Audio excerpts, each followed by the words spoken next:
Descubre nuestra programación y prepárate para ver mucho más. Más puntos de vista, más deporte, más series, más arte y ciencia, más música y cine, más documentales, más entretención para grandes y chicos. Descubre UChile TV, donde todas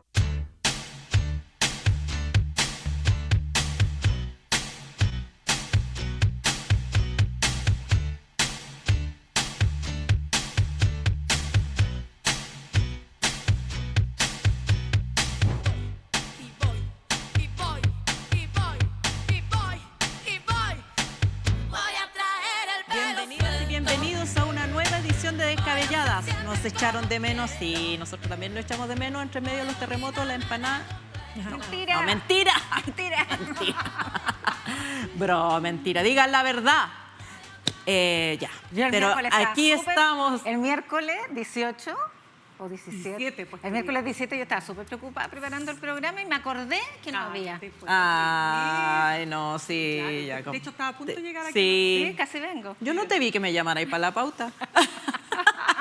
Bueno, muchas gracias por estar aquí nuevamente con nosotras.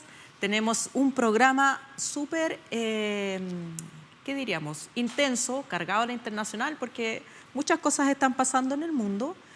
Pero antes de contarles lo que vamos a tratar, personalmente quiero felicitar a nuestra colega, a la gran Delia Vergara, fundadora del Diario de Cooperativa, junto a otras cosas también, fue una directora de revista Paula, gran periodista chilena que ha ganado el Premio Nacional de Periodismo, y también al escritor Ramón Díaz Heterovich, gran escritor chileno, representante del género policíaco, pero mucho más. Así que son... ¿qué me estaban soplando? Parece que algo, pero no alcanzo a escuchar qué. Pero no importa. Yo los quería saludar, felicitar. Y es una honra para Chile. Sí, y creo que ahora los premios van a volver a ser anuales, lo que me parece muy bien y merecido. ¿Usted quería comentar algo? Sí, mira, yo quería comentar, sé que es un tema doloroso para partir, pero hoy día en la mañana todos despertamos con una noticia de un nuevo femicidio que ocurre esta vez en una zona de Santiago Centro, Portugal. Un hombre de 23 años que apuñala a su pareja, a su mujer, con quien tenía un niñito, una guagua de 1 año de edad, la mata. Luego esta persona aparentemente no sabemos si se suicidó o no. Antes de eso agrede al padre, a un vecino. Y lo digo solo porque este hombre ya tenía orden de alejamiento respecto de la víctima. Sin embargo, ellos habían vuelto, y tanto así que habían empezado a vivir juntos en un departamento donde ocurrieron estos terribles hechos. Solamente quiero señalar que un hombre violento no va a dejar de ser violento de la noche a la mañana. Es un largo proceso, probablemente algunos no tengan nunca rehabilitación, y ahí lo único que cabe es que el Estado proteja a las eventuales víctimas. Hablamos mucho en Chile del crimen organizado, del narcotráfico, de los homicidios que ocurren, sin duda, todos los días en Chile, pero también estos hechos, los femicidios consumados, los femicidios frustrados, los tentados, que son los que se califican todos los años, ocurren a la vista y paciencia de todos y con medidas cautelares que no se cumplen. Oye, y hay un porcentaje importante de los homicidios que se contabilizan dentro de la cuenta habitual de crimen organizado, que no son crimen organizado, sino que son femicidios. Sí. O sea, eso es una constante, que no es un fenómeno nuevo que llegó con ninguna comunidad extranjera. Sí. Bueno, entonces, ahora sí les cuento qué vamos a tratar hoy. Vamos a ver la apuesta por Bachelet en la ONU, el despliegue oficial de las campañas presidenciales, los extraños o extravagantes amigos de Kast, Trump y Milei, y de qué sirve el reconocimiento al Estado palestino. Tenemos también una invitada para nuestro tercer bloque, Raquel Teodor, politóloga franco-estadounidense y doctora en estudios políticos y ciencias sociales, que pertenece a este gran centro de estudios que es el COES. Así que con esa pauta podemos dar inicio.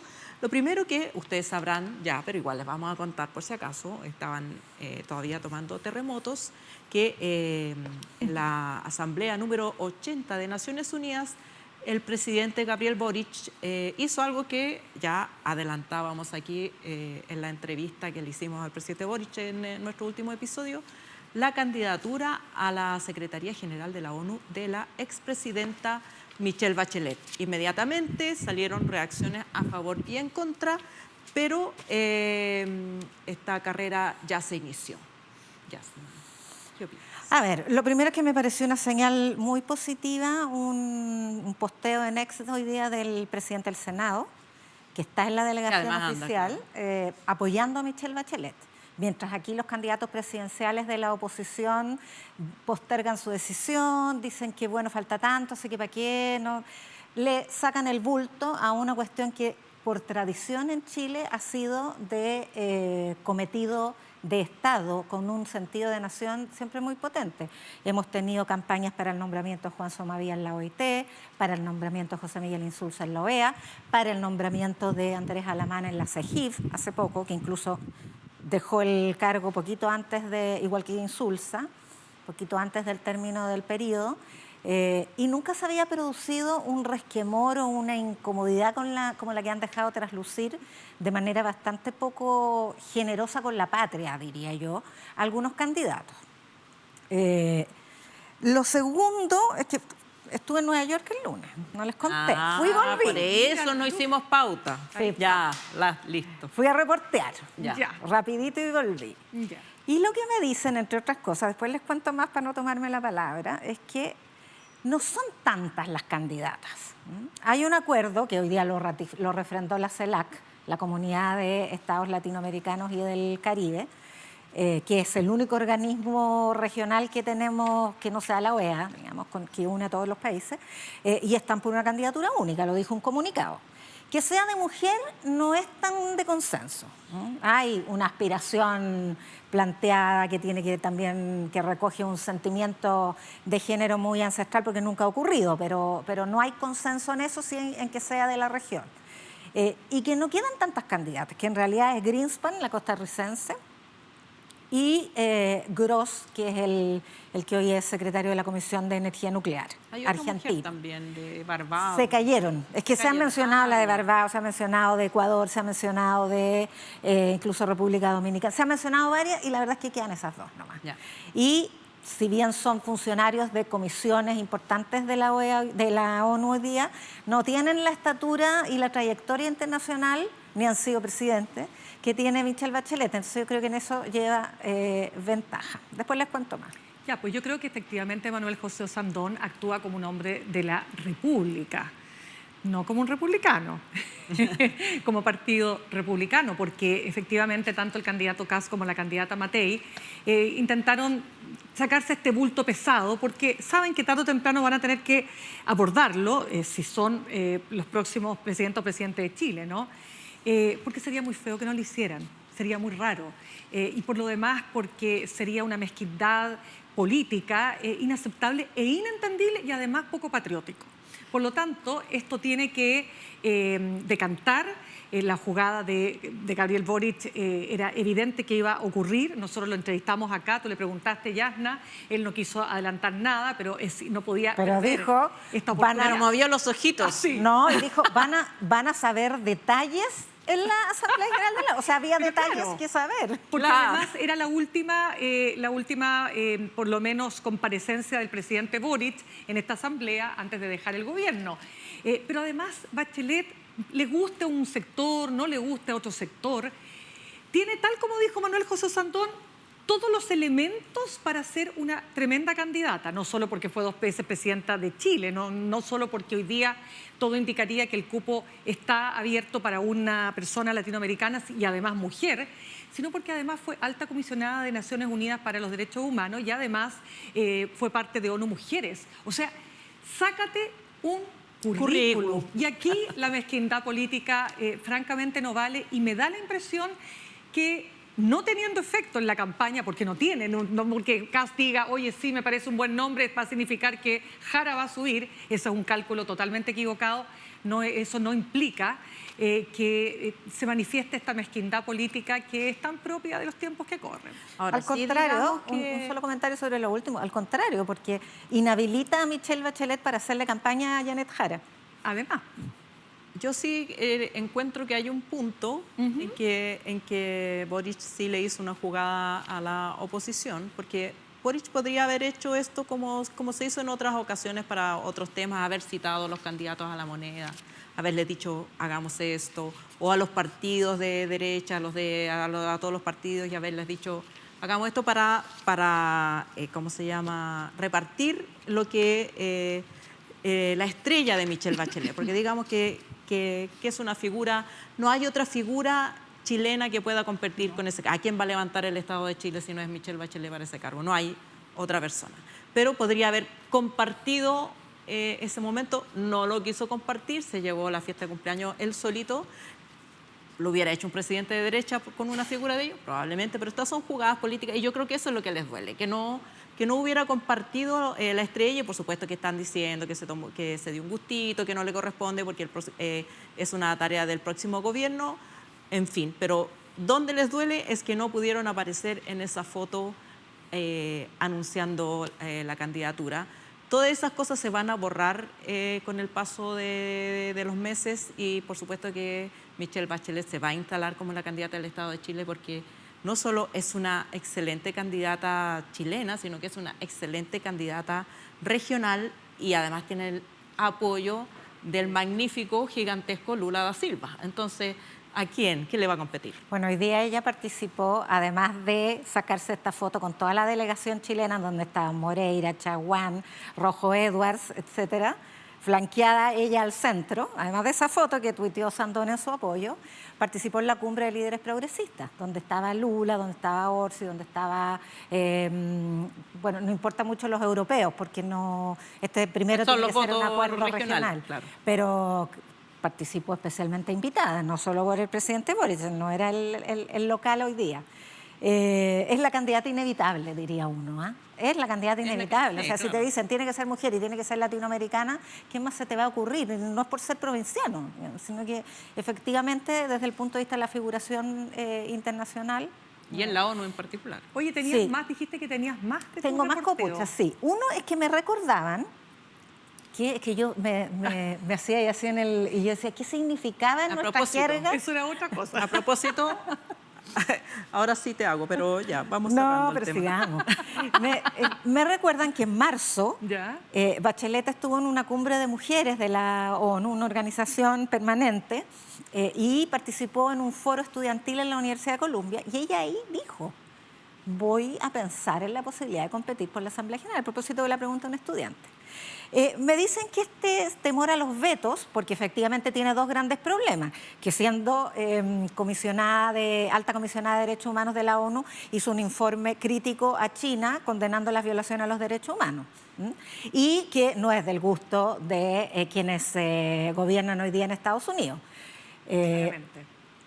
Pero esos dos problemas que están radicados en el Consejo de Seguridad de las Naciones Unidas con derecho a veto no serían tales porque una cosa es la retórica internacional, la forma en que habló ayer Trump en el podio, etcétera, y otra cosa es cómo han fluido las relaciones en la modalidad más interna, más íntima, por ejemplo, la negociación de aranceles con el Departamento de Comercio, otras señales cuando vino, ¿se acuerdan? Cristi Noem, no me acuerdo, que nos contó aquí el ministro de Seguridad que se había reunido con ella anuncia un acuerdo por la visa waiver, anuncia un intercambio en materia de seguridad, o sea, ha habido señales de una relación mucho más fluida que trasciende a esto que la derecha llama gustitos que hace Boric en los foros internacionales cuando fustiga a Trump. Así que me dicen, esa amenaza de veto no es tan real, nunca se puede descartar, porque la diplomacia mundial ha cambiado, pero no es tan real.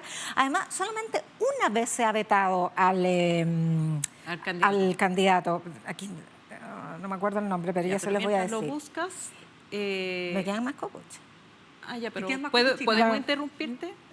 Última cosa, ¿Podemos? mientras busco el nombre, mientras buscas el nombre. también quiero decir que el reclamo de los gastos y los costos de una campaña, que significan desplazamientos, reuniones, intercambio con líderes internacionales, qué sé yo, no van a ser tales porque Michelle Bachelet es vicepresidenta del Club de Madrid, que es un tremendo referente que comparten 70 países con sus ex presidentes y primeros ministros que se reúnen a cada rato, que viajan por todo el mundo, y ella ahí Ya tiene está una... haciendo O sea, es como que tiene la campaña hecha. Ya, te cae. Sí, Ya, pero además, perfecto. hablando en rigor, son monedas comparado con cualquier campaña. Boutros Ghali.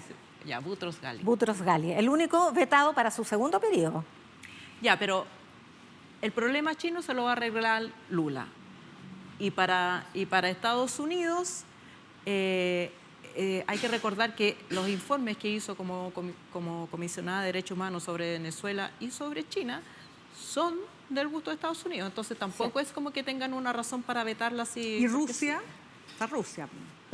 Pero Rusia no tiene una razón para vetarla. Ha Y para habido- eso tenemos a Lula No, pero es que ha muñequeando. habido- sí, a tiene todos los razón. BRICS. No, tú dices no a Bachelet O sea, como Lula- tal, pero a Sí. Chile como tal. Lula, el jefe de campaña.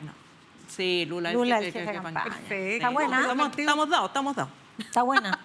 Ahora, cuando dicen esto del gustito, porque uno se pregunta, a ver, si Gabriel Boric no hubiese dicho también en su alocución que miente, no diciendo que Donald Pero Trump de eso miente, vamos a pero... hablar. ¿Ah? Sí, de eso vamos a hablar después, ¿o no? No es ahora. No, pero es que yo lo quería decir respecto del gustito. El gustito que se dio Gabriel Boric. Bueno, esos son los gustitos, pero uno se pregunta, si hubiese dicho esto de otra manera, Trump no va a votar, o sea, si fuera por Trump, Trump no querría que una mujer de izquierda, mujer progresista, que pertenece al mundo que precisamente él detesta, llegue a las Naciones Unidas. Entonces da lo mismo si le hiciste un gallito o una cuñita o provocaste a Donald Trump o no. La respuesta iba a ser la misma siempre, desde mi punto de vista. Sí, bueno, además Trump, por él no existiera la ONU, así que... Además. Pero ese no es, como dice Yasna, al final hay que ver lo que va a hacer. Chile siempre ha sido para bien o para mal, ha sido el mejor amiguito de Estados Unidos en la región y digamos, eso Pero ahora son lazos más Argentina. largos, más extensos. Ahora es Argentina. Pero Argentina se puede caer. Oye, un último datito es que muchos preguntan por qué tan anticipado, por qué el presidente, como tú haces notar, se da el gustito, entre comillas, de hacerlo ahora, en pleno, porque podría haber hecho una proclamación, no en su discurso ante la Asamblea General de Naciones Unidas, que tenía hartas cosas más que decir por lo demás. Pero resulta que la propia presidenta de la Asamblea General, que tiene un periodo de un año, porque se es presidente de la Asamblea General hasta la Asamblea siguiente, es una alemana, no me pidan el nombre, por favor. No. No, Ella pues, quiere resolver esto luego porque quiere dejar una puerta más o menos entrecerrada respecto al proceso de reforma para que se negocie conjunto la reforma, la gran reforma de las Naciones Unidas, que es lo que se está debatiendo hoy día, con la renovación de la nueva el secretario general. Bueno, vamos a ver cómo continúa este tema, porque nos quedan unos minutitos para tratar un tema inevitable, fome, fome pero inevitable, que es el inicio formal. Ustedes saben, el inicio formal de las campañas se hizo el 18 de septiembre, aunque, digámoslo, la campaña ya habían comenzado bastante antes. ¿Qué matices o qué datos podemos compartir con nuestra audiencia respecto a esta etapa? Yo diría que está súper aburrido. O sea, realmente está todo muy detenido con estos techos que cada candidatura está mostrando. Estamos hablando de las que puntean, fundamentalmente Kast, Jara y Matei, en que van un puntito arriba, un puntito abajo, en esta fiebre de encuestas que yo me pregunto, si todos los países de la región, al menos de América Latina, tienen este mismo sistema donde tenemos una encuesta semanal, que es como estar permanentemente poniéndote el termómetro. Estés con fiebre, no estés con fiebre. Entonces, ¿por qué te lo digo? Porque esto que subió 2, que bajó 3, que ahora sí se rompe la tendencia. Mira, todo eso está por verse. Lo único que está claro es que están todos con un techo. Una analista me decía hoy día, pero que el único que salía de ese paradigma es Harold May Nichols, porque claro, es la novedad. Pero todos sabemos, con todo cariño por Harold May Nichols, que no tiene ninguna posibilidad. Colega, que no tiene ninguna posibilidad. Fantástico que él traiga nuevos aires. Y te diría que es lo más llamativo. Eso junto con esta apuesta que hace el comando de Matei por cambiarle completamente la fisonomía, dejar de pelear, tratar de ordenarse, obviamente, y sobre todo mostrar una candidata que está dentro de los extremos, dice ella, sobre todo ahora sacó su video donde dice estoy al medio, con esta nueva polémica que había puesto la foto, alguien había puesto la foto de la Beatriz Evia, que había sido la presidenta del Consejo Constitucional, y del profesor, ¿cómo se llamaba? Artés. No. Ah. El republicano que era el que más votos sacó. Ah, ya, sí. Ya, ¿te acuerdas? X. El profesor. Sí, el profesor no es Artés, es el otro Por profesor. favor, no me confunda, por favor. Claro. Es que Artés también se mandó una cuña esta semana. Claro, no, pero ¿por qué lo digo? Porque eso le generó al tiro problemas entre Chile Vamos, por supuesto, y los republicanos. Pero en ese video se muestra lo Luis que... Silva. Luis Silva. Lo que quisieron mostrar con esta Matei súper producida, que se veía estupenda. Otros dicen demasiado producida, otros hablaron demasiado coachada, pero definitivamente una Matei que no entró al conflicto, no peleó con nadie y dijo, yo soy, como tratando de imaginarnos como que yo soy la alternativa que la mayor parte de Chile quiere, que es la moderación, basta ya de seguir polarizándonos. Mi pregunta es si le va a alcanzar para lograr revertir su tercer lugar. ¿Qué dices tú, No, a mí Yas? me da un poco de risa incluso esa performance porque se notó desde el foro. O sea, este país maravilloso, extraordinario, le tengo tanta fe después de tantos meses que el país se cae a pedazos, que todo es un desastre, que necesitamos un régimen de emergencia a lo Kast. Entonces fue un cambio muy radical que yo creo que oxigena esta nueva Evelyn. Bueno, Pero si uno le hace caso a las encuestas, le ha rendido. pero es que las encuestas varían el margen de error. Sí. ¿Cachai? Un día suben 2, bajan 3, suben 1, No es bajan como 10 1. puntos que se pasó No hay una semana. no hay una tendencia, aunque sea 1, 1, 1, 1, 1, No hay una no hay tendencia. una tendencia. No. Sube, baja, sube, baja, sube, baja. Bueno, es que además estas mediciones semanales son absolutamente absurdas, metodológicamente ridículo, porque en una semana no hay ninguna posibilidad real de que alguien cambie su parecer. Ni siquiera con el foro hubo cambios en la adhesión. De ninguna de las encuestas. Y son todas súper parecidas. Entonces, efectivamente, la opinión pública se estacionó en la distribución tradicional del voto habitual. ¿Dónde está el enigma? En el voto obligado, que ya no sabemos si es obligado, pero este voto que se incorporó con la votación obligatoria. Y ahí el que más rinde es Kast, pero de acuerdo a las indagaciones, ya no me acuerdo cuál de las encuestadoras, me parece que UDD, tiene cada vez menos rendimiento, ha bajado un poquitito en ese segmento que es su fuerte, el votante obligado, que en todo caso responde bien poco las encuestas, entonces las muestras deben estar bastante alteradas, aunque sean probabilísticas. Sí, no responden y bueno, las metodologías también son bastante cuestionables de las encuestas semanales. Es que, bueno, son distintas, Sí. porque la academia es probabilística, estas otras todas son online, entonces... Pero lo que no alcanza a modificarse es la reflexión de un elector en una semana. O sea, porque un elector va a cambiarse, no sé, de Kast a Matei o de Matei a Jara en una semana. ¿Qué puede ocurrir en una semana que la haga? No hay puntos de inflexión. Entonces, eso yo creo que confunde más a la opinión pública que otra cosa. Claro, y Kast se puso peleador, se puso pesado. ¿No encuentran? Ahora volvió a estar en el tono de no voy a entrar en nada que haga conflicto, ¿sí o no? Exactamente. ¿Sabes No lo que sé, se yo puso ya me ahora? perdí, ¿qué fue lo último que dijo Kast?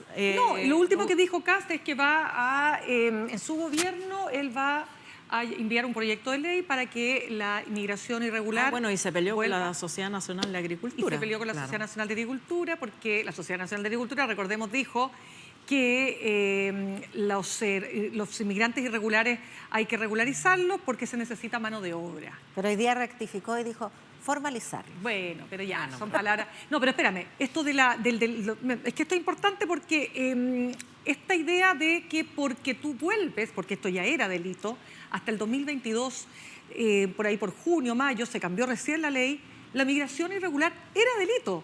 Y ustedes saben que nunca hubo más ingresos al país que entre 2020 y 2021.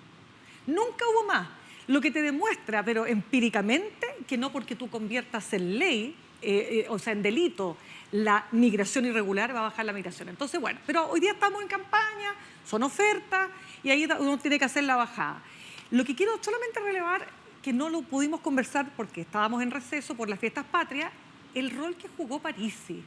A mí me impactó, bueno, Parisi y Meo en realidad, pero Parisi me impresionó muchísimo, fíjate. Esta lógica de, aquí te las traigo, Peter, bueno, eso ya lo sabemos, él es bien así como abacanado, ¿no es cierto?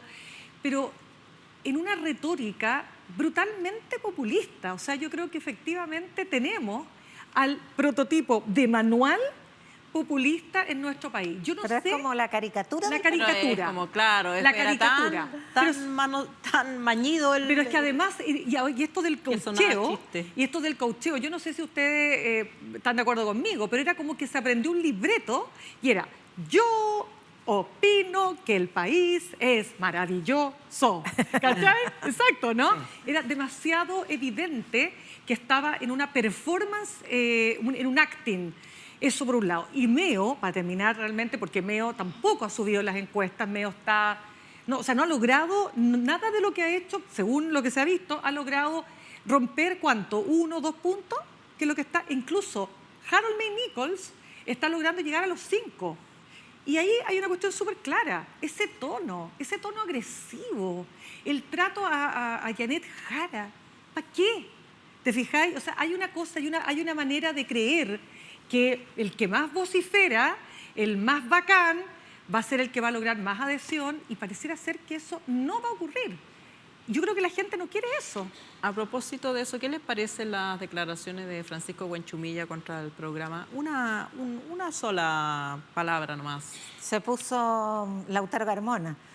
Claro, le salió por la DC ahora. Claro. A mí, ¿sabes qué me pareció? Como esa gente... Digamos que dijo, porque Dijo, que bueno, estaban atrasados, ¿no? Claro, reclamó porque estaban atrasados el comando de Janet Jara con la definición del programa que, bueno, tal como explicó ella, ya hay avances. Lo que pasa es que no se ha terminado. O sea, ya hay un programa Sí. que se inscribió con la candidatura, que Sí. es el más largo de todos, por lo demás. Yo todavía no lo termino. Sí, pero a mí me pareció como esas personas que tú invitas a la casa, así como el último, se me olvidó invitar a tal persona y llega y te empieza a criticar el decorado. Así como, venís llegando recién.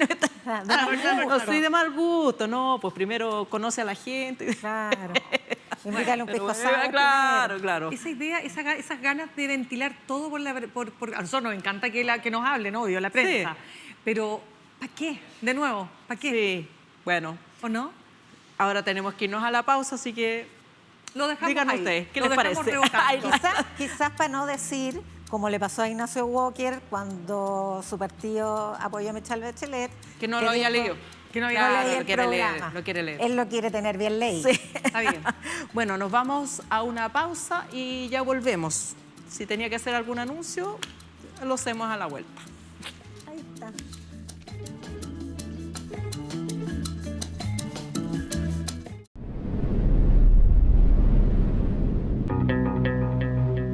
¿Cómo sabes hacia dónde se van y cuándo se van y cómo usan la Patagonia? Son preguntas súper sencillas, pero súper difíciles de contestar. 295, 4.000 metros soplo. Si uno busca en Google ballena azul y le sale la distribución en una fotito, van a ver que está en todos los mares del mundo. Sin embargo, la población chilena es una población completamente distinta a otras que existen en el Pacífico. Así que tenemos nosotros en Chile no solo al animal más grande del mundo, sino que a un sostenedor de muchos récords mundiales.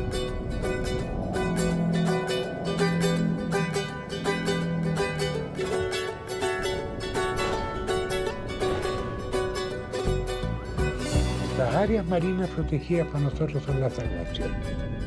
Ayudamos al planeta a la conservación de las ballenas. Hoy se sabe, o se postula por lo menos, de que la Patagonia en sí podría tener un rol incluso en cómo enfrentamos el cambio climático.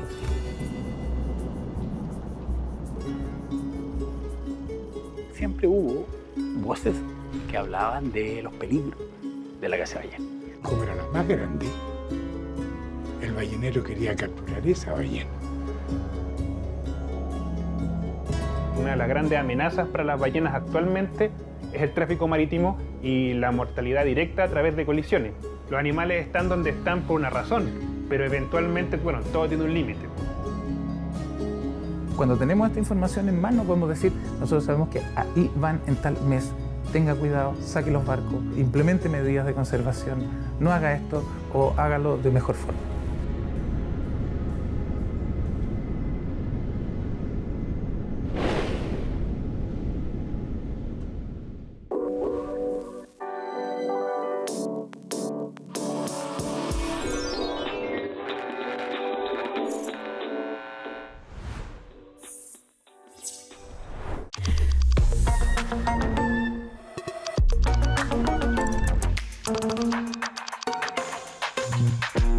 Volvimos. Cuarta temporada de Futuro Esplendor. Sí, aquí por las pantallas de Uchile TV.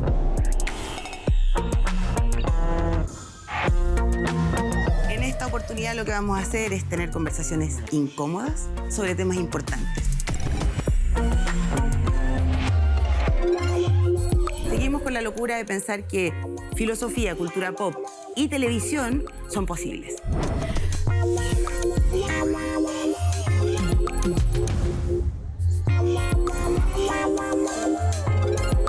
Nos vemos lunes por Uchile TV.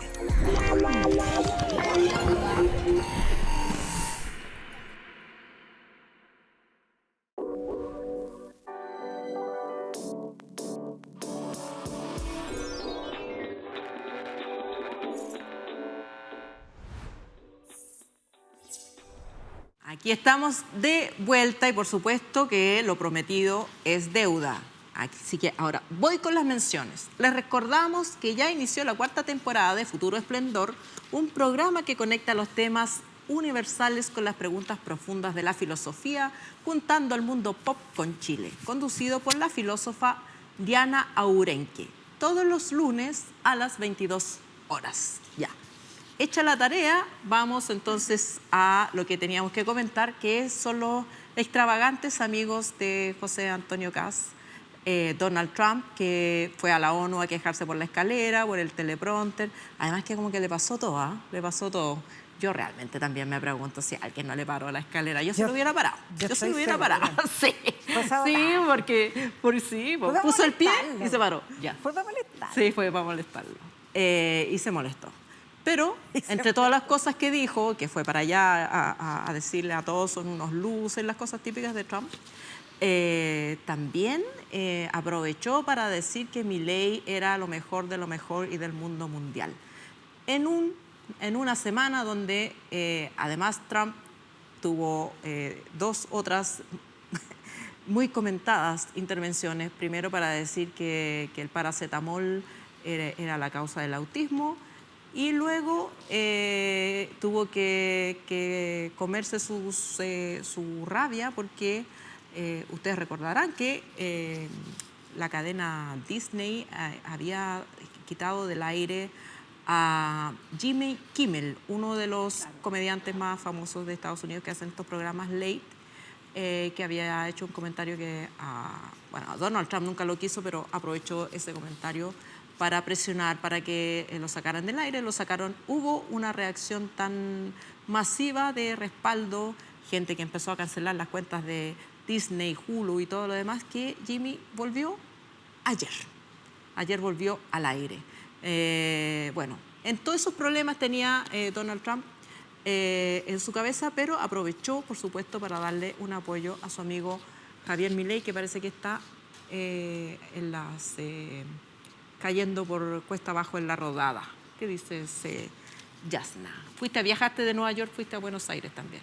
No, porque se juntaron a Nueva York, así que aprovechaste todo. No, se juntaron en la Casa Blanca, perdón. Ya. Entonces en Nueva York tomé un vuelo rápido a Washington, y pasé a la oficina Oval, les pregunté en su reunión, estaban invitados a tomar un poco de mate, tenía un whiskycito, me convidó, lo pasamos chévere. Sí, lo pasamos súper bien. De hecho, nos trajimos $20.000 millones a Argentina, que ese es el obsequio de Trump como préstamo, por supuesto, en realidad como un acuerdo swap, que es un intercambio de divisas con valor futuro.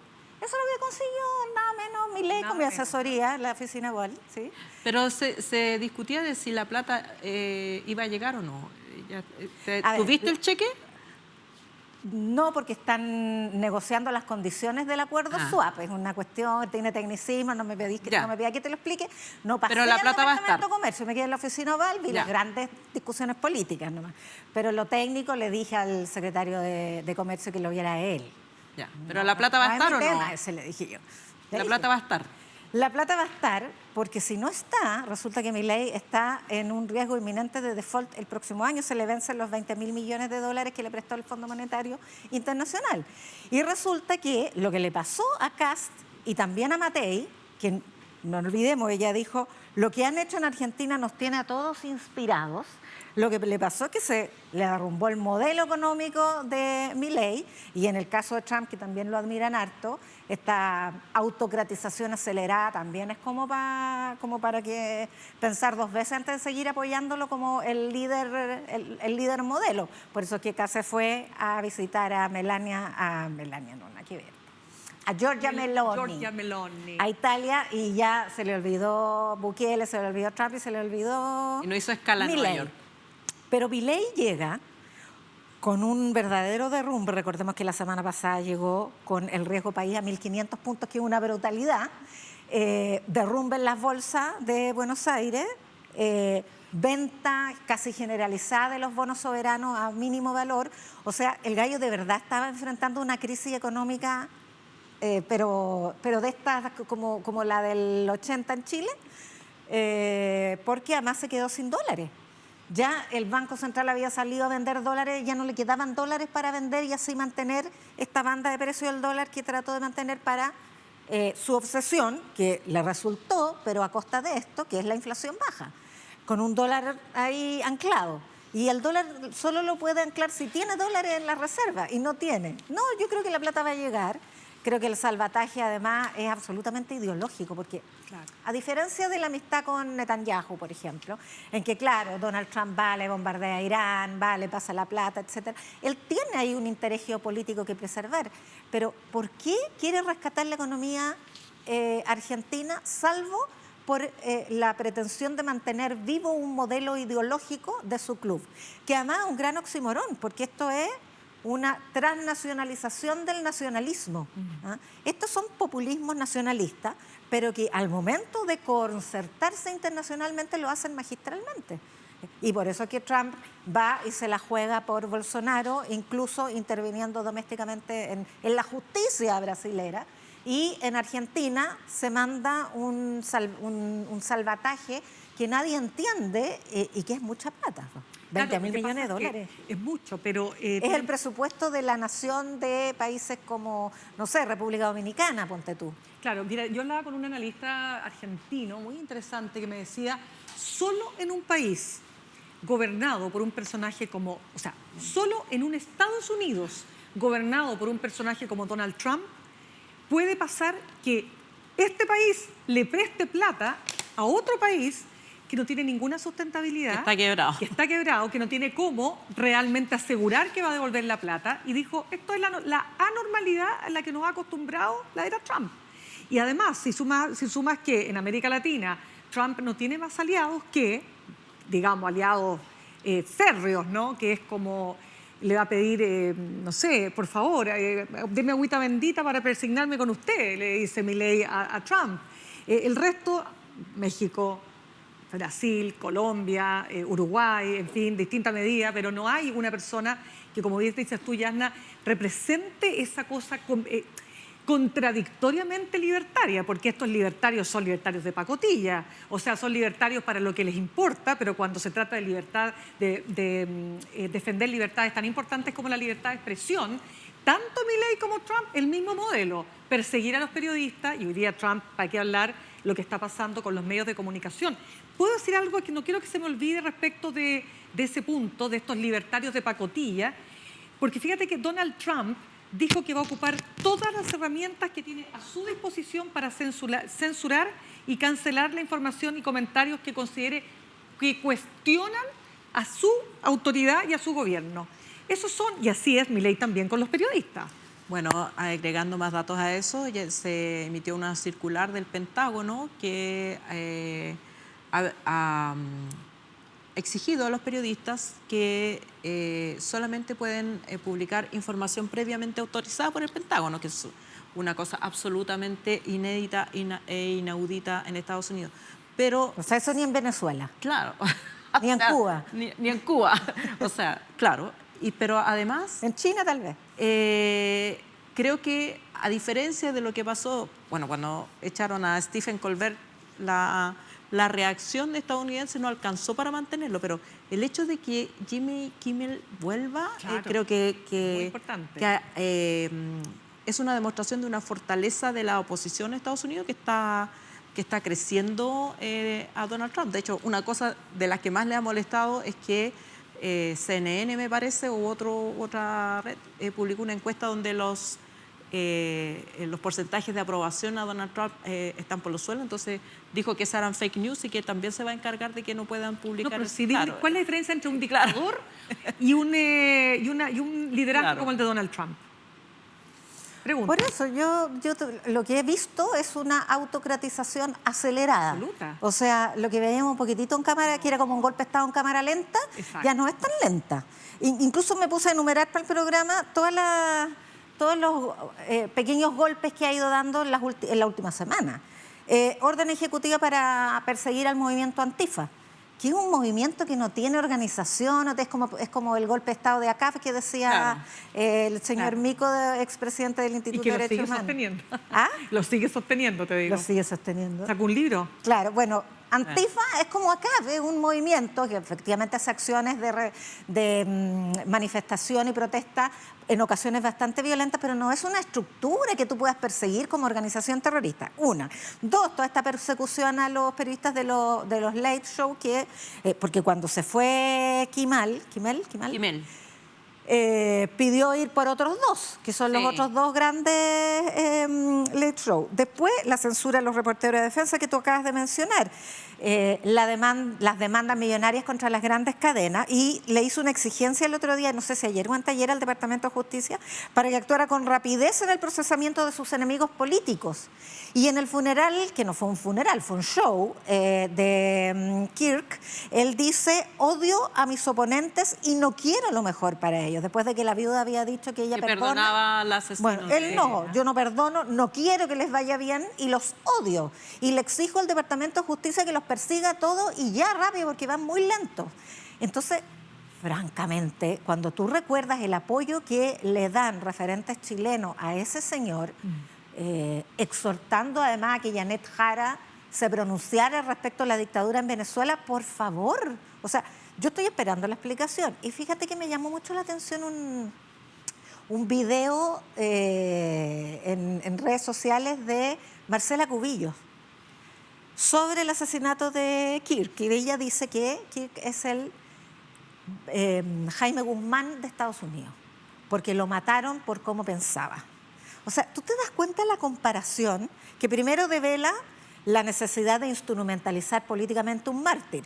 En Chile, Jaime Guzmán fue asesinado por una organización. Era el Frente Patriótico Manuel Rodríguez, autónomo, ya se había recuperado la democracia. Era una organización terrorista. Allá es un cabro completamente desorientado, hijo de una familia ultrarreligiosa republicana que de pronto se metió vía juegos al menos es lo que se ha investigado, vía juegos de video. No le echen la culpa a los juegos, porque ahí mi hija se va a enojar. Perdón, porque eso no es tu hija, eso no es este es un juego muy hija. popular, y no significa que las personas que se convierten... ya. Es un juego de roles que, digamos... no tenía idea. Yo pensé que eran varios juegos distintos. No. Pero ese es un paréntesis. Es como echarle la culpa a la tele, porque vio la tele y se puso violento. No, porque es un cabro completamente desorientado, imagínate. El problema es que tienen a disposición armas, muchas armas, y ese es el problema de Estados Unidos. Incluso el joven que fue asesinado estaba justo en ese momento que lo matan defendiendo el uso de las armas. La tenencia de armas. Entonces, ese es el y problema. desparramando odio. Nadie quiere con esto justificar ningún tipo de crimen, por favor, ni de uso de la violencia como forma política. Pero el señor asesinado sembraba el odio por las universidades de Estados Unidos. A eso se dedicaba, a denostar a los homosexuales, a denostar a las distintas minorías, a profesar el supremacismo. En fin, yo creo que le hizo un flaco favor a Jaime Guzmán, Marcela Cubillo, cuando quiso establecer esta similitud, que no le encuentro ningún sentido. Además que Marcela Cubillo, digamos, tiene otros problemas de qué preocuparse en Chile, y creo que está su valoración pública bastante a la baja como para aparecer haciendo estas comparaciones, ¿o no? No, pero no tiene complejo. No te preocupes. Sabemos que en política, querida, hemos visto muertos cargando adobe. Así que nadie está muerto nunca. Nunca nadie está muerto. Hay que dejar pasar, algunos dicen, te sumerges un rato. Y en una de esas vamos a tener a Marcela Cubillo postulando a otra alcaldía. ¿Cómo sé? Claro, veamos, ¿a qué ministerio está postulando? Porque... Exacto. No sé si podemos hablar del discurso de Donald Trump o no. ¿Nos queda algo de tiempo? Tenemos que hablar de Gaza, estamos a mitad de bloque, pero creo que cortito. Sí. No, lo impactante, o sea... a ver, ¿cómo decirlo? Este emperador, pues si nosotros, ¿te acuerdas que tú dijiste, un emperador nace? Sí. Era una pregunta. Sí. Cuando asumió. Pero lo dijo Boric. Sí. De acuerdo, pero ya. Pero yo lo dije primero. Ella lo dijo primero. Hello. Pero, ¿qué te parece tomarte 55 minutos? No dejar títere con cabeza, pero además en un nivel que tú dices que da vergüenza. O sea, pura ¿sí o no? incoherencia, eso es lo que da, saltos eso es lo que da lógicos. vergüenza. Da vergüenza. Sí. O sea, yo me imagino todos los que estaban en sus muy asientos. pueril, no, el mundo... lleno de autobombo. Bueno, pero es que ya nos sorprende mucho. El Estado soy yo, el mundo soy yo, lo que yo digo es lo que es, no importa la ciencia, no importa el panel intergubernamental contra el cambio climático de Naciones Unidas, porque denosta de Naciones Unidas, porque dice, los países ustedes se están yendo al infierno, pero con este lenguaje. Y uno se pregunta, ¿cuánto dura esto? ¿Cuánto dura esta locura? ¿Cuánto dura el que un mandatario del país aún, todavía, le queda poco, pero todavía, más poderoso del mundo, diga que la gran estafa del cambio climático?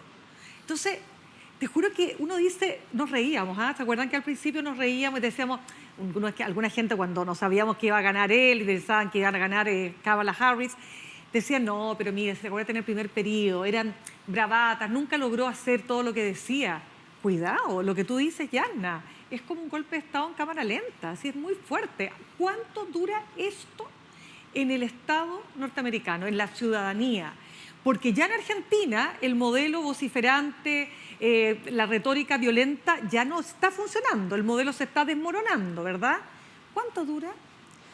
Bueno, ahora hay elecciones de midterm, así que ahí vamos a saber cómo le va a ir en las elecciones parlamentarias. Oye, porque a propósito de elecciones medio término, perdona, es que el gafe de Trump con Milei fue extraordinario. ¿Cuál? Él dice, yo quiero que te vaya muy bien en las próximas elecciones que tienes en octubre.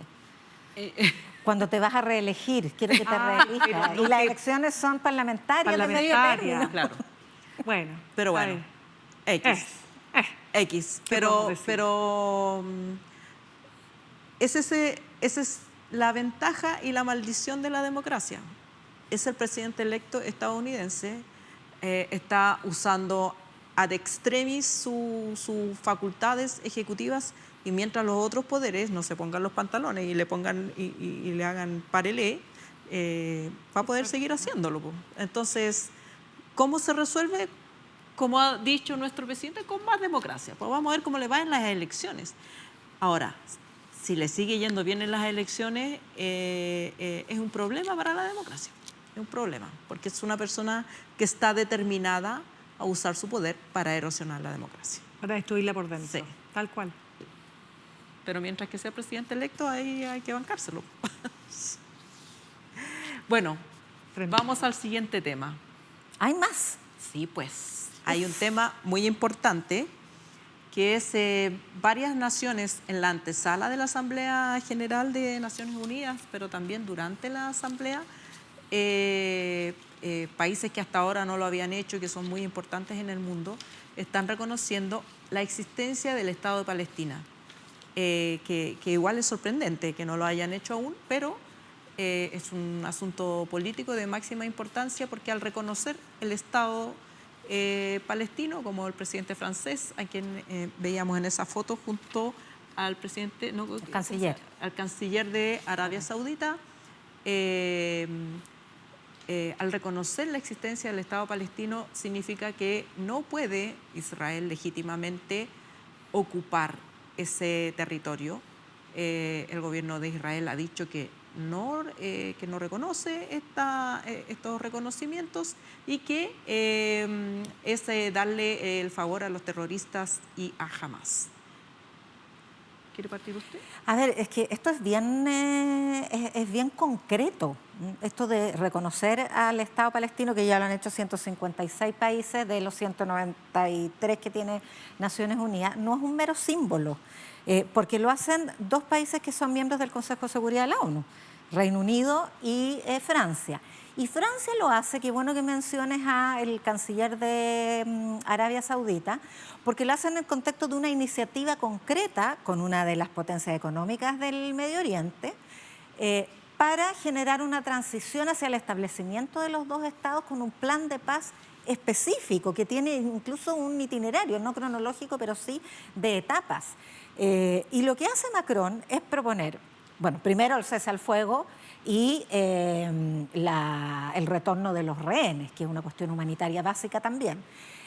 Segundo, la desmilitarización de Hamas. O sea, no hay nada de lo que reacciona Netanyahu diciendo esto es un gran triunfo para el terrorismo de Hamas, esto que ustedes están haciendo, porque esa fue su reacción.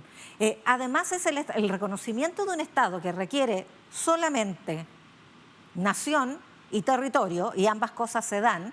Ojo con lo del territorio, porque se está desmembrando en la zona de Cisjordania, además de la demolición de Gaza. Reconocer territorio para establecer una misión de paz de cascos azules de la ONU. Eso es lo que está planteando. Y establecer límites, fronteras seguras, que es un anhelo. La coexistencia de 2 estados con fronteras seguras era algo que propiciaba a Israel hasta los acuerdos de Oslo. Por supuesto, claro, ese era como... Porque lo contrario, ¿qué es?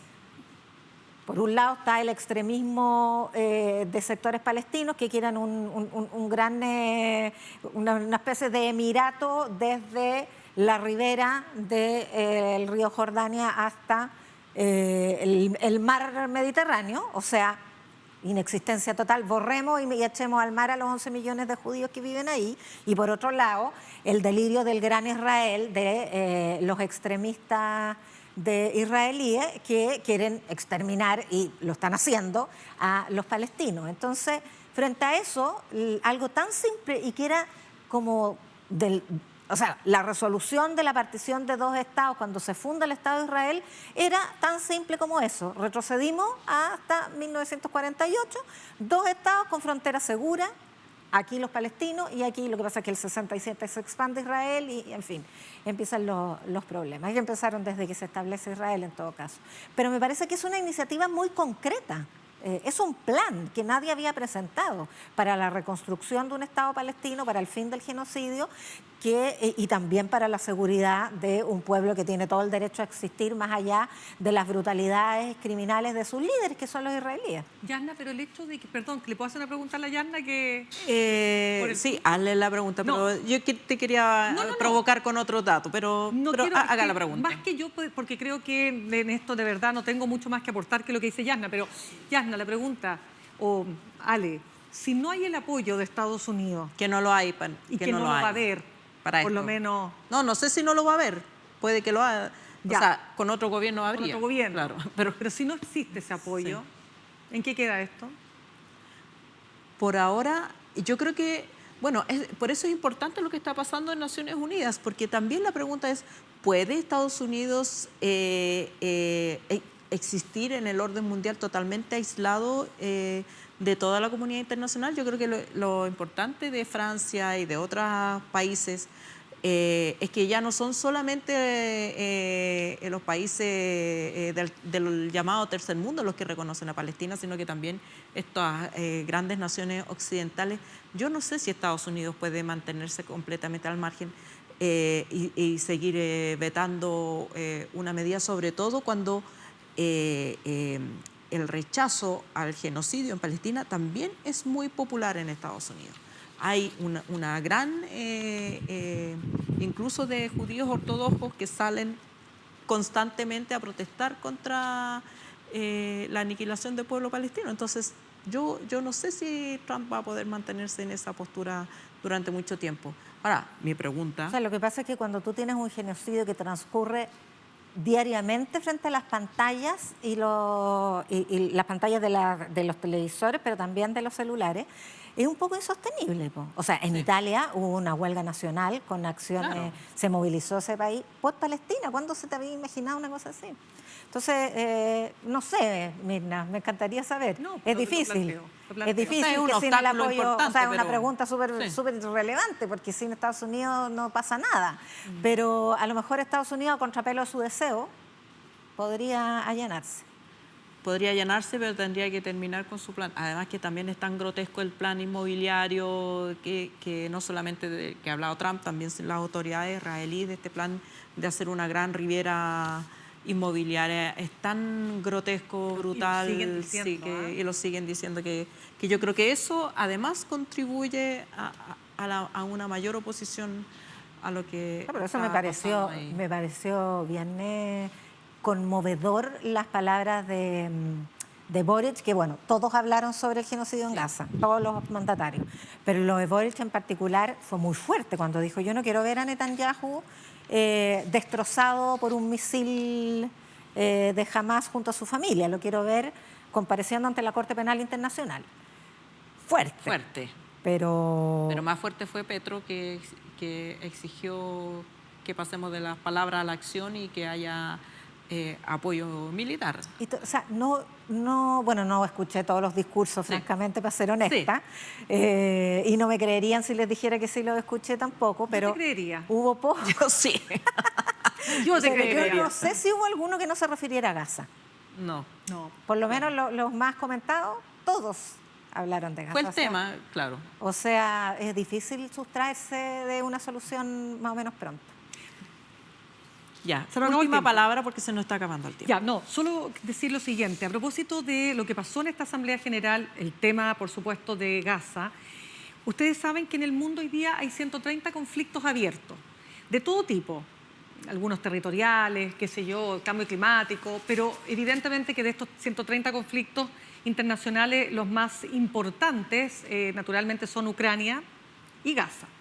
Y lo digo esto porque en una columna de opinión este fin de semana de Hernán Felipe Errázuriz, ex canciller de Pinochet, él hacía una crítica descarnada de la ONU, poniendo el acento en cuestiones que pueden ser reales, como que hay una gran burocracia, en fin, pero insistiendo mucho en esta ONU, que hay que intervenir, que hay que cambiar, que esto está pésimo, bla, bla, bla, bla.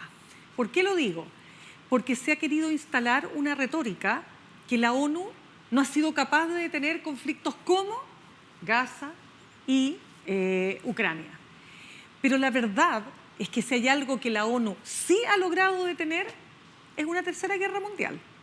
Y pensar que una organización de Estados creada después de la Segunda Guerra Mundial para evitar, evidentemente, que un hecho tan horrible como lo ocurrido en esa guerra, con el Holocausto mediante, ocurriera nuevamente, bueno, es que se crea esta gran organización. Entonces me parece tremendamente preocupante que líderes en el mundo o representantes o expertos incluso en materia internacional, no digo que no puedan cuestionarla, pero que pretendan, no digo en el caso puntual de esta columna, pero en liderazgos como el de Trump, ¿para qué hablar? Incluso en Kast, que ahora está callado, pero en algún minuto él tuvo una postura, la ha tenido siempre, muy crítica a este organismo. Me parece que hoy día es cuando menos se necesita seguir erosionando la legitimidad de esta organización. Bueno, hay que decir que Hernán Felipe Errázuriz debe tener sus cuitas con la ONU, porque la ONU también condenó a la dictadura de Pinochet en numerosas ocasiones, entre otras cosas por las detenciones y desapariciones que ocurrían en nuestro país. Pero nos tenemos que ir a una pausa y ya volvemos con nuestra invitada, Rachel Teodor, politóloga franco-estadounidense, doctora en estudios políticos y ciencia social, con quien vamos a hablar, por supuesto, de gran parte de los temas que hemos tratado en estos dos primeros bloques. Es que soy profesor. ¿De qué? Poesía chilena. Qué bonito.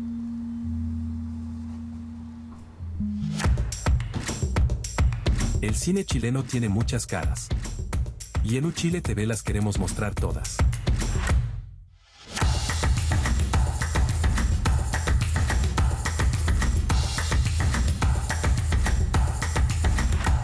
Porque somos el canal del cine chileno.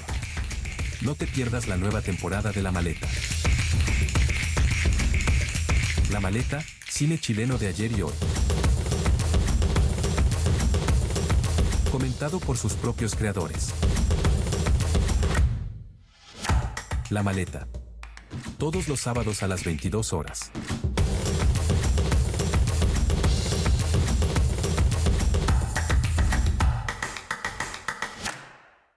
Hemos vuelto a nuestro último bloque para hablar con la gran Rachel Theodore, o no me pidan pronunciarlo en francés, por favor, pero ella es una mujer, aparte de ser, por supuesto, doctora en Estudios Políticos y Ciencias Sociales de la Escuela de Altos Estudios de Ciencias Sociales de París. Además de eso, es una mujer muy viajada que ha vivido en distintos países y llega a Chile. No, llega a Chile por amor, se queda por amor. ¿Cómo estás? Bien, ¿y ustedes? Muchas gracias. Bienvenida. Muchas gracias por invitarme. Bueno, gran gusto. Lo primero que te vamos a preguntar, que no es sobre el amor, que nos encantaría, es ¿qué te parece el rol que está jugando el presidente francés en el tema de Gaza? Mira, yo creo que lo que está pasando con Macron es que está muy complicado con la política interior de Francia.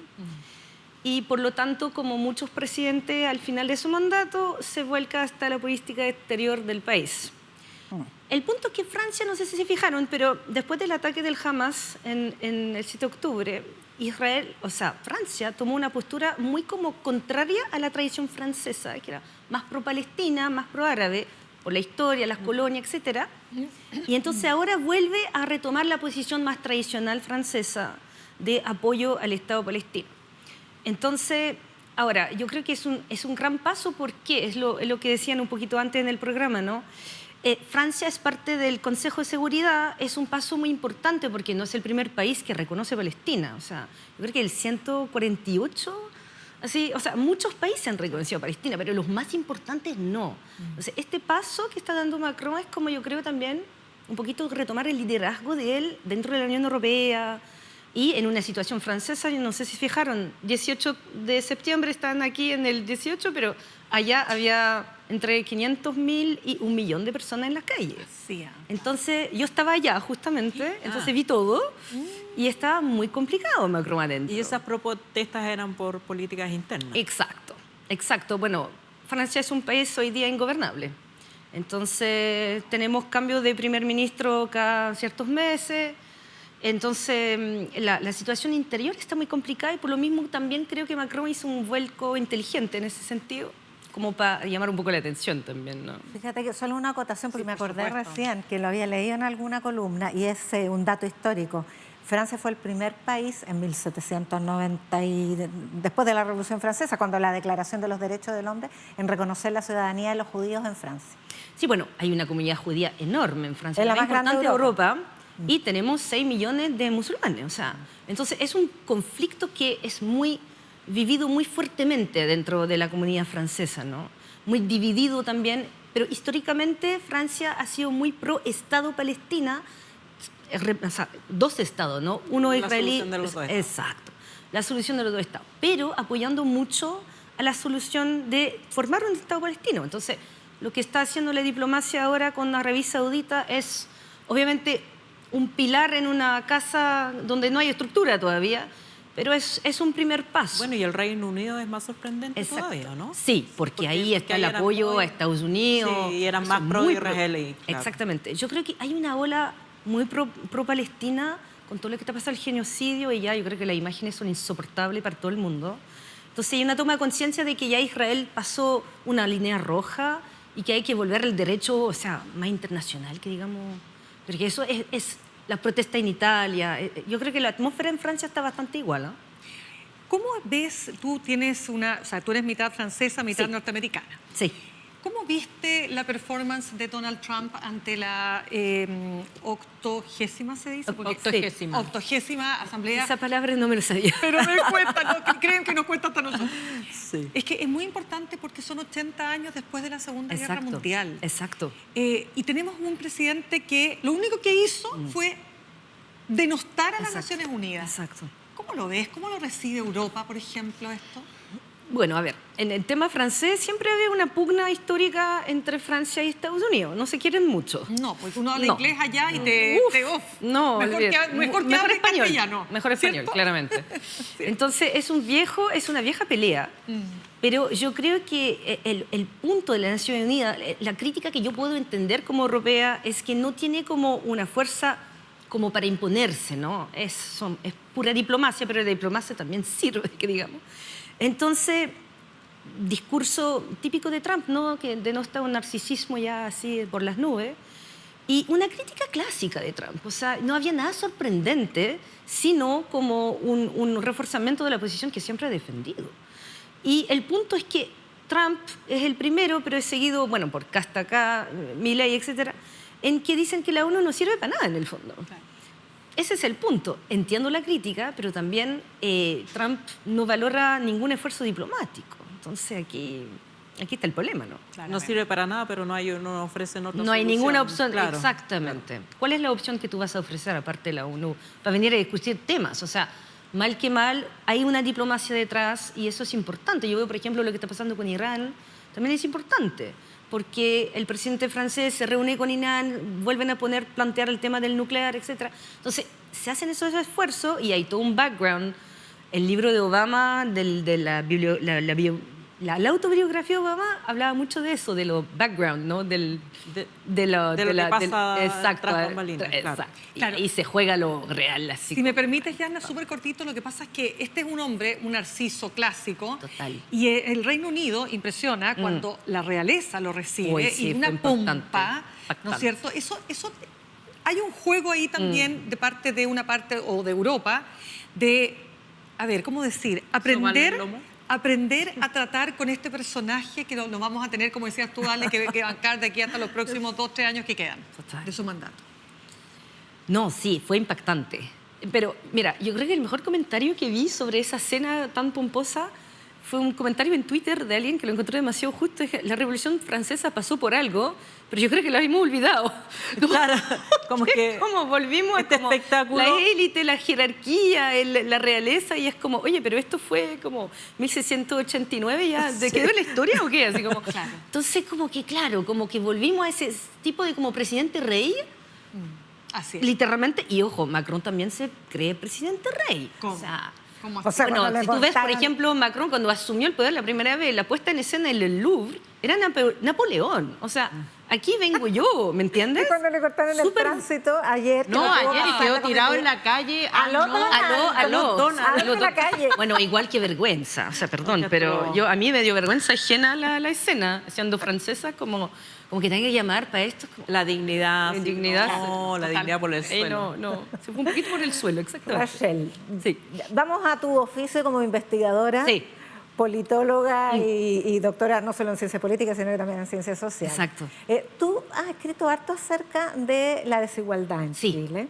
Bueno, las élites también, vamos a hablar de todo eso, pero sobre la desigualdad en el contexto actual de crisis de seguridad. ¿Cuánto más afecta, que por cierto es mucho más al mundo más vulnerable el tema de la seguridad, pero sobre todo en las percepciones y en la posibilidad crítica frente a la desigualdad que había desaparecido un poco después de los procesos constitucionales? Tú dices, a ver, para entender bien tu pregunta, ¿cuál es la percepción de la desigualdad hoy en día en Chile? Bueno, yo creo que uno de los temas más importantes es que en lo que puedo ver en las entrevistas a la persona, es que hay una desilusión muy grande con las demandas del estallido social que no fueron resueltas. Y si tú te fijas en el estallido social, todas las pancartas, todo era como que AFP, ISAPRES, pensiones. Entonces había una demanda por derechos sociales, por como más igualdad en lo social, que digamos. en donde yo creo que el proceso constitucional fue un fracaso para responder a eso. No fue un fracaso solamente como en el proceso político mismo, sino también de que el proceso constitucional no era la solución para enfrentar lo que pedía el estallido social. Entonces, yo en lo personal siempre dije, en ese momento se perdió una oportunidad histórica de hacer un pacto fiscal con las élites que estaban mucho más dispuestas en el momento, yo hablaba con ellos también, a como decir, ok, pongámonos la mano al bolsillo, la típica frase, ¿no? Pongámonos por Chile, tratemos de ver lo que está pasando, y al final no pasó nada. O sea, hubo para la pandemia un pacto fiscal que convocó además la presidenta del Colegio Médico, pero no para el estallido, fue para ir en ayuda de... Exactamente. Pero si te fijas, en la pandemia fueron las personas que pagaron de su bolsillo, al final fue la plata de ellos que le permitió sobrevivir, que fue el tema de los retiros, ¿no? Sí. Claro, que ahora están muy demonizados. Además. Muy demonizados porque claramente tuvo efecto, y eso también lo vi con el Banco Central, o sea, tuvo efecto el tema de los retiros pésimos en la economía. Entonces, sacar un mercado de capitales y eso, la inflación, sin hablar de la Pero hubo la inflación también en Estados Unidos y no hubo retiros. Exactamente.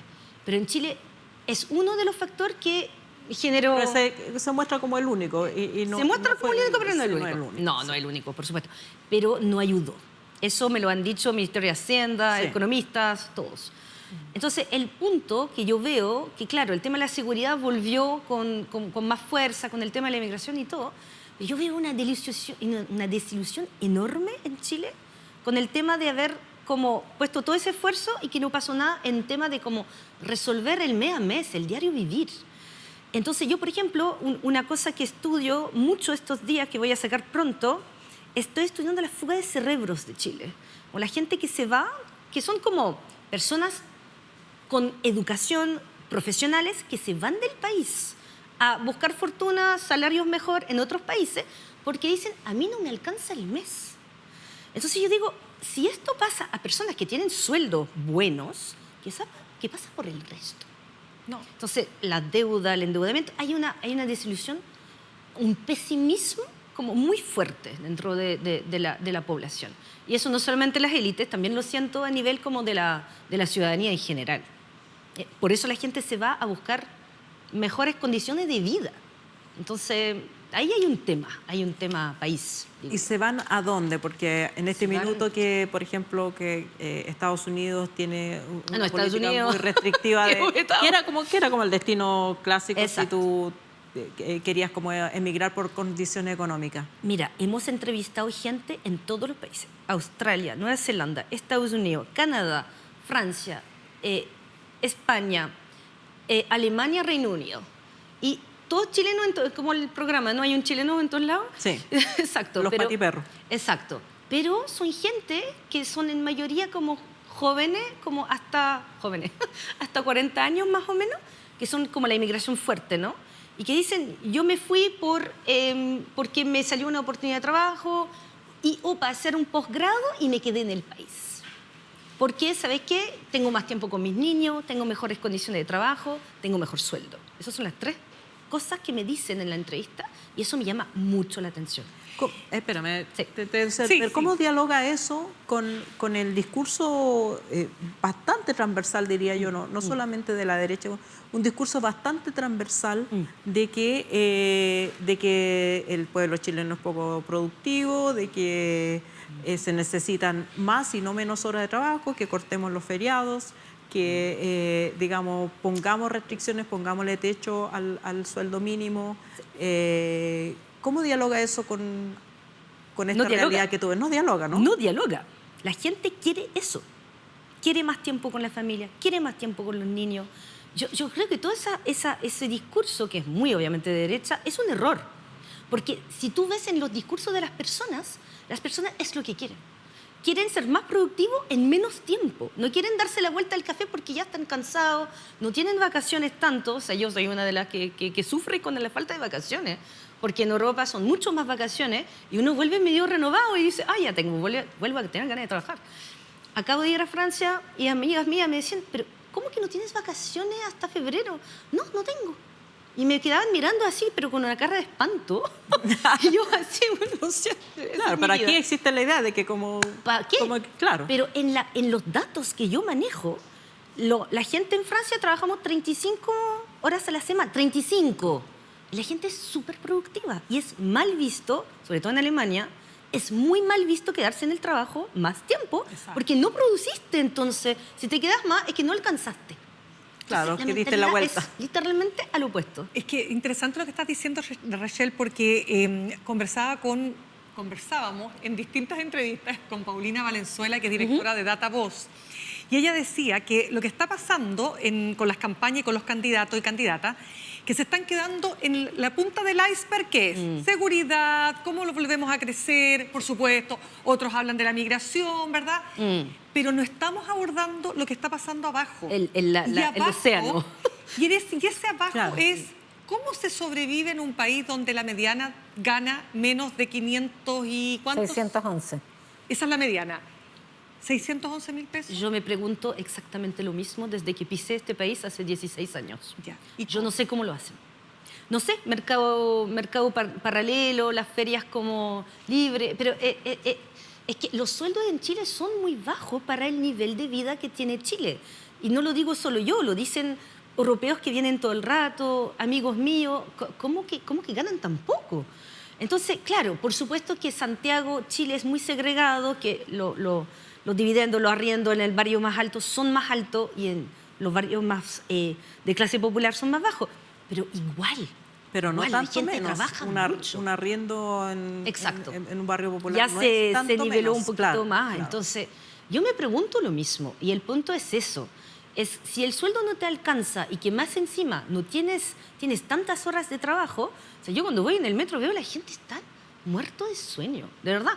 Entonces, claro, yo creo que mejorar condiciones de vida, eso es totalmente anti-narrativa de la derecha lo que digo, pero es lo que yo veo que la gente quiere, además de la seguridad, por supuesto, y tener una vida, bueno, es el argumento típico, ¿no? Antes éramos más libres porque ahora estamos encerrados en las casas, pero si tú ves la tasa de delincuencia incluso en Chile, o sea, no son tan altas en comparación con otros países tampoco.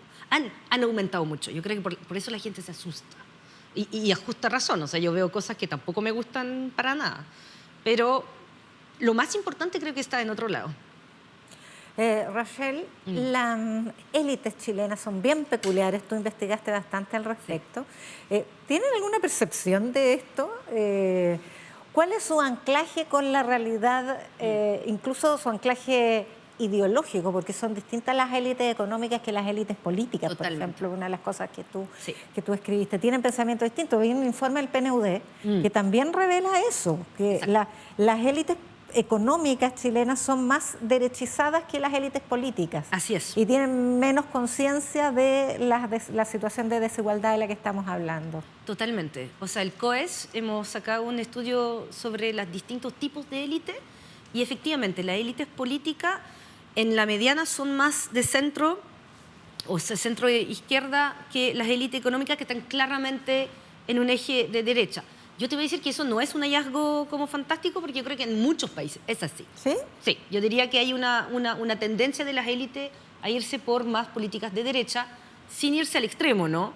La élite francesa tienen una mentalidad bien distinta porque son pro derechos sociales, son pro pactos sociales en general.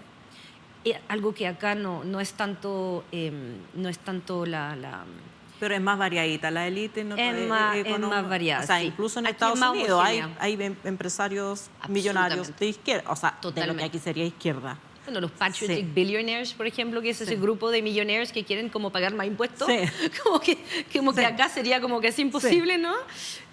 Mira, yo te diría que como en todos los sectores hay gente que sí se da cuenta. Y algo muy interesante, fíjense que yo me di cuenta, porque hace poco sacamos que va a salir pronto, un capítulo de un handbook sobre élite y fuimos a entrevistar mujeres de élite políticas y económicas, como de top, así como no voy a revelar quién, por supuesto, pero personas en los gremios, representantes gremiales, grandes empresarias, etcétera. Y en el nivel político también como personas como del mundo político que todos conocemos. Y fíjate que las élites económicas a mí me impresionaron harto por la autocrítica a su propio sector, cosa que en los hombres yo no la escuchaba tanto. Entonces, yo creo que hay más conciencia aquí de género en las mujeres, tal vez porque tienen que tratar más con las nanas, tienen que ocuparse más del... Es que, a ver, ese es el punto. O sea, la nana no puede venir porque está el hijo enfermo. Porque, no, entonces, yo la escuchaba y me llamaba la atención mucho ese gap entre el discurso de los hombres de élite económica y las mujeres, que eran mucho más perceptivas al tema país. Onda, aquí estamos como, hay diferencias sociales muy grandes, estamos en un mundo cerrado, o sea, cosas que yo no escuchaba mucho del otro género. Pero sí, yo creo que hay gente muy consciente de la cerradura, ¿no? Y otros que mucho menos. O sea, claramente que viven en un mundo bastante paralelo, te diría yo. Porque claro, tiene una apertura al mundo que también les permite viajar, hacer negocio en todos lados, trasladar capitales. Entonces, no conocen, yo creo, la vida del chileno real.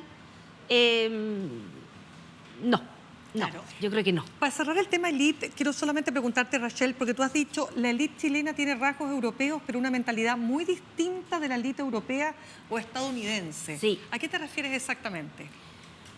Justamente porque, a ver, ya hay varias cosas. Yo diría que hay un tema de mentalidad que es una construcción más histórica acá, porque Chile está al final del mundo, seamos bien honestos, bien al final del mundo, entonces es mucho más difícil, la apertura a los mercados fue más difícil, fue más lenta, ahora están, obviamente, las de los últimos 10 años mucho más internacionalizándose, pero es un movimiento que creció mucho desde el estallido, por ejemplo, la internacionalización, la transnacionalización del capital, cosas que la élite europea y estadounidense han hecho por cuántos siglos, ¿no? Entonces, por ejemplo, si tú te fijas, una cuestión de base, yo preguntaba siempre algo como, ya, están sacando los capitales de Chile para irse afuera porque tienen miedo a las condiciones políticas acá. Pero si tú ves la inversión extranjera de élites del extranjero acá, nunca ha sido tan fuerte. ¿Por qué? Y ahí yo tenía un silencio, pero abismal. Y entonces me quedan mirando como, sí, en verdad yo creo que somos bien pesimistas o como bien duros con nosotros mismos. Y claro, ese es el punto. Como que no se atreven, como hay un tema como de una percepción de Chile, de su propio país, que es muy negativa. Pero muy negativa. En este momento, es que no se esto ha cambiado. En los últimos 10 años ha cambiado mucho. Pero en este momento es una élite que está asustada de su propio país. Entonces, por eso hay un movimiento afuera, por eso hay una desconfianza profunda en la ciudadanía, en las instituciones políticas, en las instituciones estatales. Entonces ven en el Estado más un enemigo que un amigo en este momento. Nos quedan unos poquitos minutos, pero no quisiera que esta entrevista termine sin que nos cuentes de tu concepto pigmentocracia. La pigmentocracia. Sí. No es mi concepto. No, pero es algo que tú del genial concepto. Sí.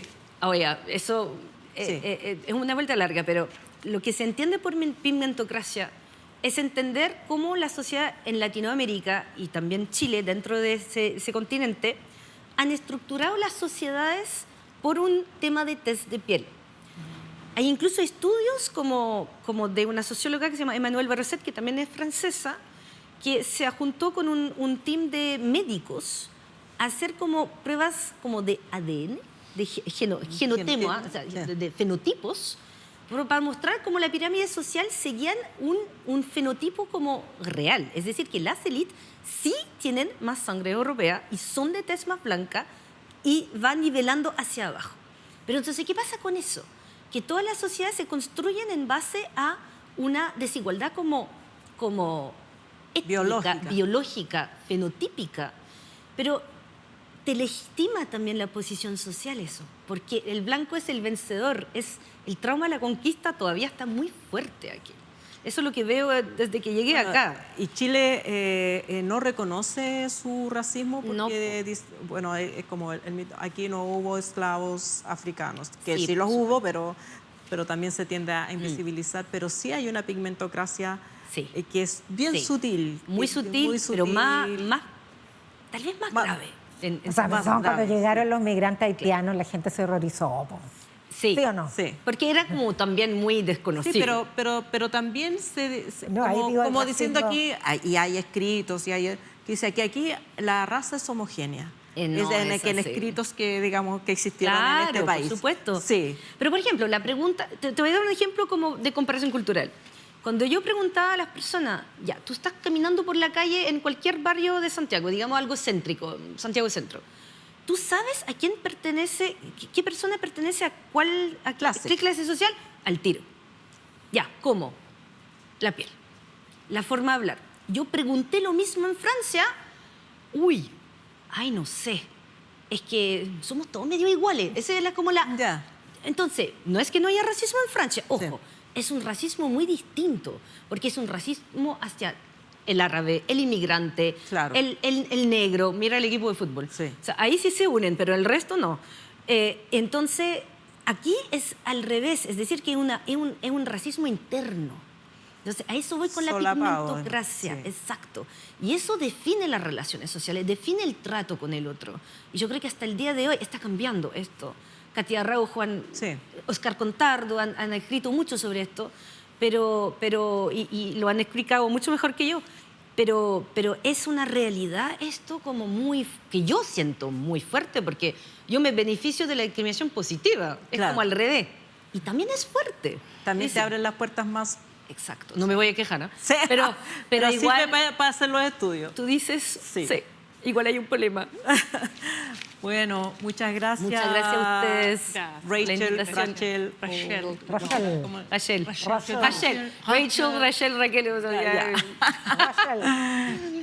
Nosotros nos volvemos a ver el próximo miércoles, pero no se olviden de vernos en Uchile TV 11.2.